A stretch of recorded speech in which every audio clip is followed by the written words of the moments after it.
आस्ते कदम, आस्ते कदम, आस्ते कदम। महाराज गणपति गजाश्वपति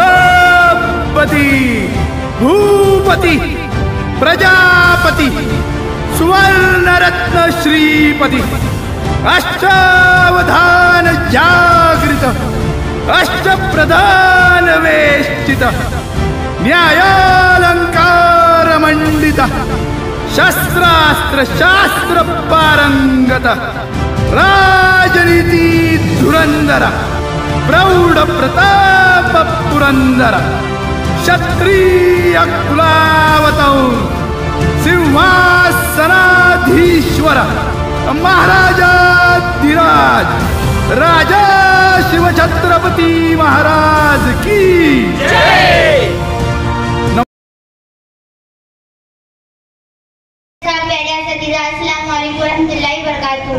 आज मैं आपसे एक ऐसी अजीम शख्सियत के बारे में बात करने जा रही हूँ जिस पर मुझे न सिर्फ आपको बल्कि पूरे मुल्क को फख्र है। दोस्तों, 350 साल पहले हमारे सरजमीन महाराष्ट्र को एक बहादुर बेटा मिला जिसने अपनी काबिलियत, बहादुरी, हिम्मत और जिद से सरजमीन महाराष्ट्र पर मिट्टी पर मामलों के जोर पर स्वराज कायम किया। ऐसे वक्त में सरजमीन महाराष्ट्र में कई बैरूनी ताकतें तबाही मचा रही थी।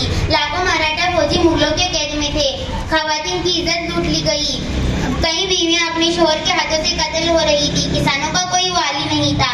ऐसे वक्त में सरजमीन महाराष्ट्र को एक चिंगारी की जरूरत थी। दुनिया के सलगते अंगारे, आखिरकार वो वक्त आ गया। सिहादरी के गर्ज कर कहा। 19 फरवरी 1630 को शिवनेरी किले पर एक सितारा चमका जो जिजाऊं के यहाँ पैदा हुआ, जिसका नाम शिवाजी महाराज रखा गया, जिसने 16 साल की उम्र में स्वराज की भागदौड़ शुरू की। बस मैं अपनी छोटी सी तकरीर इस मराठी शायर के साथ खत्म करती हूँ। हवा वेग नव्हती, हवापेक्षा वेग जास्त होता। हवा वेग नव्हती, हवापेक्षा वेग जास्त होता। अन्य विरुद्ध लढण्याचा इरादा नेक होता। असा जिजाऊचा शिवाबा लाखात एक नव्हते तर जगात एक होता।